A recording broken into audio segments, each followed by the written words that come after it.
మీ career మొత్తంలో ఎన్ని tournaments ఆడుంటారు? ఎక్కడెక్కడ ఆడుంటారు? ఎన్ని టోర్నమెంట్స్ అంటే కరెక్ట్గా ఫిగర్ చెప్పలేం, కానీ ఒక 50 నుంచి 60 టోర్నమెంట్లు ఆడి ఉండొచ్చు మొత్తం మీద. టోర్నమెంట్లు విలేజ్లో టోర్నమెంట్లు అంటే ఈ ఏరియాలో కొంచెం తక్కువ జరుగుతాయి. అదే ఇప్పుడు జరిగిన రెగ్యులర్గా టోర్నమెంట్లు జరిగితే కొన్ని వందల టోర్నమెంట్లు ఆడే అవకాశం వచ్చేది.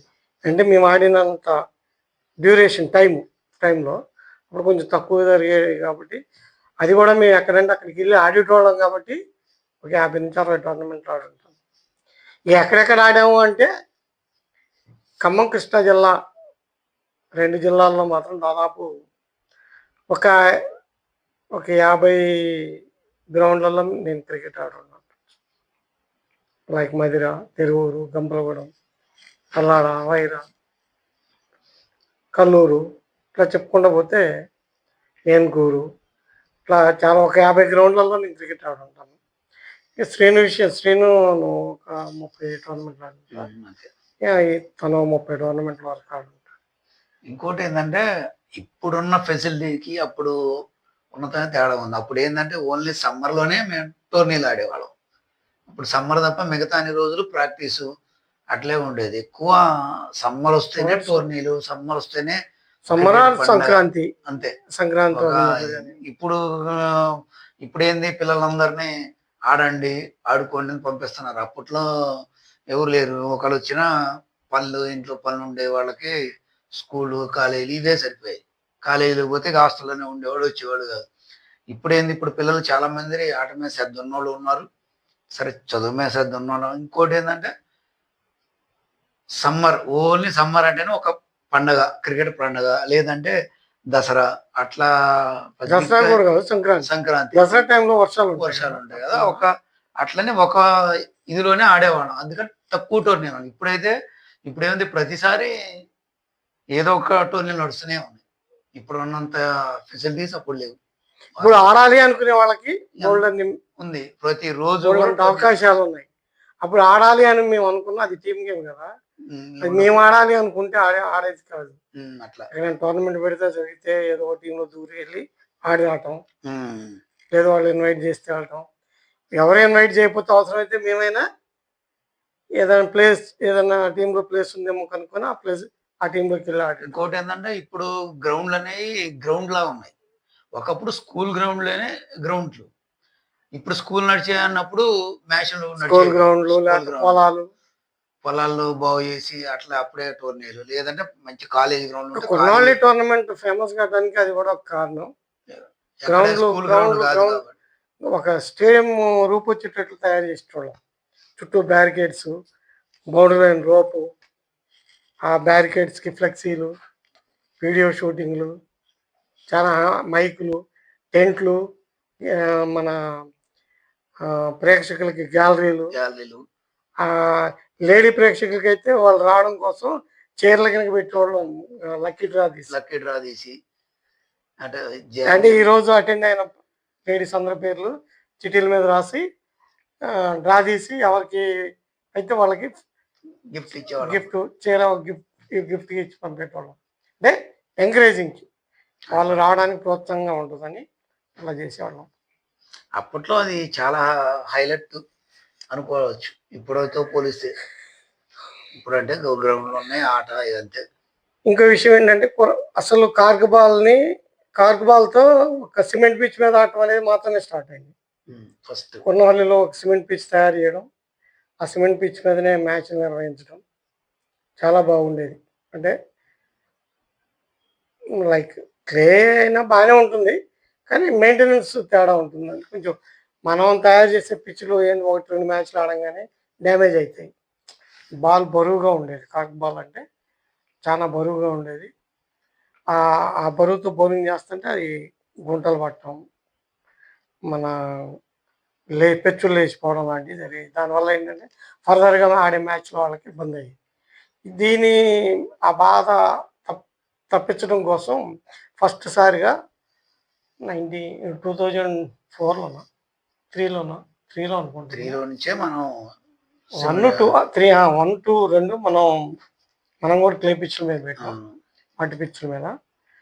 తర్వాత 2003 నుంచి సిమెంట్ సిమెంట్ పిచ్ తయారు చేసినాం. బాగా సక్సెస్ అయింది అన్నమాట. కుర్నవల్లి గ్రామంలో క్రికెట్ కి ఎలా గుర్తింపు తీసుకొచ్చారు? ఇందులో ఎవరెవరి పాత్ర ఉంది?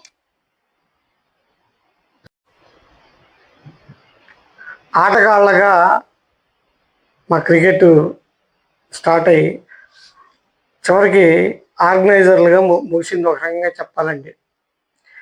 ఆటగాళ్ళ కంటే కూడా ఆర్గనైజర్లుగా ఈ కుర్నవల్లి క్రికెట్కి మంచి గుర్తింపు తీసుకురాగలిగాం అనుకుంటున్నాం మేము. 1997లో మొదలుపెట్టిన టోర్నమెంటు 2006లో కుర్నవల్లి క్రికెట్ టోర్నమెంటు మేము నిర్వహించినటువంటి టోర్నమెంట్స్ ముగిసినాయి. ఈ కాలంలో, ఈ మధ్య కాలంలోనే కుర్నవల్లికి ప్రత్యేకమైనటువంటి గుర్తింపు వచ్చింది. ఆ తర్వాత మా తర్వాత కూడా కొంతమంది కుర్నవల్లిలో టోర్నమెంట్ పెట్టడం, బయట ప్లేయర్స్ని రప్పించడం, ఆడించడం, మంచి గుర్తింపు తీసుకొచ్చారు. దాన్ని కొనసాగించారు అని చెప్పొచ్చు.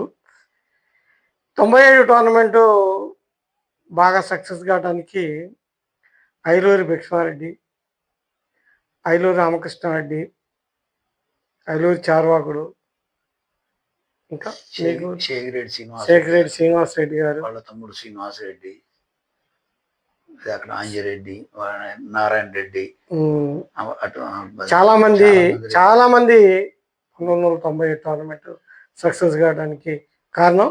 వారందరికీ మా హృదయపూర్వక ధన్యవాదాలు తెలియజేస్తున్నా. వాళ్ళు అప్పటి నుంచి చివరి వరకు కూడా దాదాపుగా అందరూ మనకి సపోర్ట్ చేశారు. మా మామయ్య ఒకడు, శేషుడి మామయ్య ఒకడు, ఎప్పుడు మన అంటే కుర్నవల్లి గ్రామ పెద్దలు వారి చేతైన సాయం వారు చేశారు. యువకులు ముందుండి ఈ కార్యక్రమాన్ని నిర్వహించి దిగ్విజయంగా పూర్తి చేశారు. వెంకటరెడ్డి అన్నయ్య, అంజిరెడ్డి, మన బ్యాడ్మింటన్ ప్లేయర్స్ ఉన్నారు కదా. ముఖ్యంగా అయితే ఐలూరు రామకృష్ణారెడ్డి గారి పేరు అందరికంటే ఎక్కువ వస్తుంది. ఎందుకంటే ఐలూరు శ్రీనివాసరెడ్డి ఒక అతను. వీళ్ళు ఆద్యాంతం మాకు తోడుగా ఉండి ఈ టోర్నమెంట్ సక్సెస్ కావడానికి వాళ్ళ యొక్క సహాయ సహకారం అందించారు. ఆర్గనైజర్లు, క్రికెట్ క్రీడాకారులుగా మాకున్న పేరు కంటే కూడా ఆర్గనైజర్లుగా మాకున్న పేరు చాలా ఎక్కువ. వాస్తవంగా చెప్పాలంటే అంటే ఫెయిర్ ఉంటుంది బాగా. అంటే కేవలం ఆర్గనైజర్లుగా పేరు తెచ్చుకోవడానికి మా వంతు సాయం మేము చేస్తే సరిపోదు కదా, అందరి సహకారం వల్లే అది సాధ్యమైంది. మీ క్రికెట్ కెరీర్లో మీరు చూసిన అత్యుత్తమ ప్లేయర్ గురించి చెప్పండి. నా సుదీర్ఘమైనటువంటి క్రికెట్ హిస్టరీలో నేను చాలామంది మంచి ప్లేయర్స్ని చూసాను. అంటే ఒక్కొక్కళ్ళ గురించి చెప్పాలి అంటే చాలా కష్టం లేదు, కానీ కొన్ని పేర్లు నేను చెప్తాను. నేను చూసిన వాళ్ళలో మంచి బౌలర్స్ ఉన్నారు, మంచి ఆల్రౌండర్స్ ఉన్నారు, మంచి బ్యాటర్లు ఉన్నారు, అద్భుతమైన వికెట్ కీపర్లు ఉన్నారు. అందరి గురించి అంటే నాకు అంటే గుర్తున్న వరకు చెప్తాను. ఎప్పుడో జరిగిన విషయం కాబట్టి అందరి పేర్లు నోటెడ్గా అంత కరెక్ట్గా గుర్తుండకపోవచ్చు. నేను చూసినటువంటి మంచి మంచి ప్లేయర్లలో విఎం మంజరికి చెందినటువంటి బాలాజీ, మా టీంలో ఆడినటువంటి సురేష్, ఏకొండూరుకి చెందినటువంటి సురేష్, తిరువూరు క్రాంతి కిరణ్, మంచి బ్యాటర్లు వీళ్ళు. తిరువూరు పోపు, క్రాంతి కిరణ్, ఇంకా పోతే వైరాల జో అని అతను ఉండేవాడు, మంచి బ్యాటర్ అతను. ఇంకా మీకు వైరా రఘు కెప్టెన్ ఉన్నాడు కదా, బౌలర్ మంచి బాగా సురేష్ అతను బౌలర్. మళ్ళీ ముందు బ్యాట్స్మెన్ మంచి బ్యాట్స్మెన్ అంటే మన కొన్నోళ్ళ టీంకి అయితే మంచి బౌలర్లుగా గుర్తింపు ఉంది. కొన్నోళ్ళ టీంకి యాక్చువల్గా మంచి బ్యాటింగ్ కంటే కూడా బౌలింగ్ స్ట్రెంత్ బాగా ఉండేది. ఎంత పెద్ద టీం అయినా కొన్నోళ్ళ టీం అంటే మా బౌలింగ్ అంటే దర్చేటోళ్ళు. ఎందుకంటే మంచి మంచి బౌలర్లు ఉన్నారు. వీరారెడ్డి, ఆగాశ్రీను, చందు, హెల్పర్ రాము, చాలా అద్భుతమైన పేరు ఉండేది. చాలా బాగుండేది బౌలింగ్. బ్యాటింగ్ కోసం మేము వేరే వాళ్ళ మీద కొంచెం డిపెండ్ కావాల్సి వచ్చేది. ఒకరిద్దరు ఆడితే సరిపోదు కదా ఉన్న టీంలో బ్యాటింగ్ స్ట్రెంత్ పెంచుకోవడం కోసం ఎక్కువ మేము ఏకొండూరు సురేష్ వాళ్ళ మీద డిపెండ్ అయ్యేవాళ్ళం.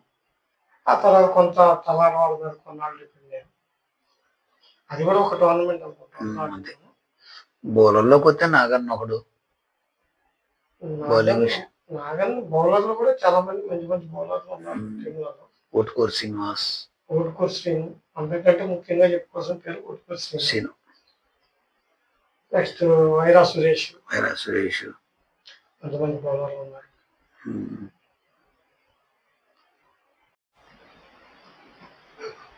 ఇంకా మన కెరియర్ లో అంటే నెమలి వాళ్ళు, నెమల్లో కూడా అంటే వాళ్ళ పేర్లు గుర్తులేవు. నెమల్లో కూడా మంచి మంచి బ్యాట్స్మెన్లు ఉన్నారు. విఎం మంజరా నాకు అంటే అన్నిటిగా నచ్చేది విఎం మంజర్లో వాళ్ళది క్రమశిక్షణ బాగుండేది. ఆ టీంకి చాలా మంచిగా ఉండేది వాళ్ళ ప్రవర్తన. వాళ్ళని చూస్తే ముచ్చటగా ఉండేది. మద్రాస్ సీన్ ఉండేవాడు, గుర్తుందా? మద్రాస్ సీన్ కూడా బాగా మంచి ప్లేయర్, బౌలింగ్ బాగా చేసేవాడు, బ్యాటింగ్ బాగా చేసేవాడు. మద్రాస్ సీన్ ఇంకా పేర్లు చెప్పాలంటే అంటే కొంతమంది అంటే 20 years ఆల్మోస్ట్ 20 years అయింది కదా, సరిగా గుర్తు. ఆన్ రికార్డెడ్ ఏదన్నా ఉంటే మనకి వాళ్ళ పేర్లు అన్ని గుర్తుంటాయి, కానీ స్టాటిస్టిక్స్ అన్ని గుర్తుంటాయి. అంటే చిన్నగా అయితే గుర్తు వస్తూ ఉంటారు వాస్తవంగా. జగ్గపేట వాళ్ళు కూడా కొంతమంది ఉండేవాళ్ళు. పేర్లు అంటే అన్ని అదే మంచి మంచి ప్లేయర్స్ అయితే చాలా మంది ఉన్నారు, కానీ మా ఎండింగ్ లో వచ్చారు. మా టైంలో అయితే మా కెరీర్ టైంకి చాలా మంది మంచి వాళ్ళు వచ్చారు. వాళ్ళు కొంచెం ఫెసిలిటీస్ బాగుంటాయి. మాకు అప్పుడు అందరికి బండ్లు కూడా ఉండకపోయేది. ఎక్కడ ఆటోలు వేసుకొని పోయేవాళ్ళం. ఆటోలు కూడా అంత మంచిగా లేవు ఫస్ట్ లో. తర్వాత కొన్ని బండ్లు ఉండటం వల్ల కొంతమంది బండి మీద వెళ్ళేవాళ్ళం. అట్లా ఆల్మోస్ట్ 2006తో క్లోజ్ మా కెరీర్ ఒక రకంగా చెప్పాలంటే. తర్వాత ఆడినా ఏదో మామూలుగా సరదాగా నేను కొన్ని టెన్నిస్ బాల్ టోర్నమెంట్లు ఆడినలే, కానీ మన స్థాయికి తగ్గ ఆట కాదు అది. ఆడేటోళ్ళం. ఆ తర్వాత ఇన్సర్కిల్ టోర్నమెంట్ లో జరిగింది కొన్ని వాళ్ళు. అంటే 2006 తర్వాత ఇన్సర్కిల్ టోర్నమెంట్ లో నేను చంద్రు కలిసి ఆడేవాళ్ళం. ఆడినాం. ఒక 2 టోర్నమెంట్లు మేమే కొట్టేసినాం. అది మంచి హైలైట్ చేసాం.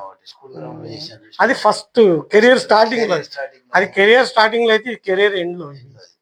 కెరియర్ స్టార్టింగ్ లో జరిగిన టోర్నమెంట్ లో నేను మీరా కలిసి ఆడినాం.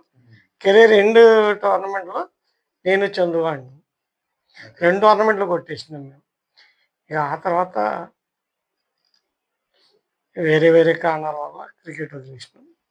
అది జరిగింది. మా స్టూడియోకి వచ్చి మీ అనుభవాలు మాతో పంచుకున్నందుకు ధన్యవాదములు.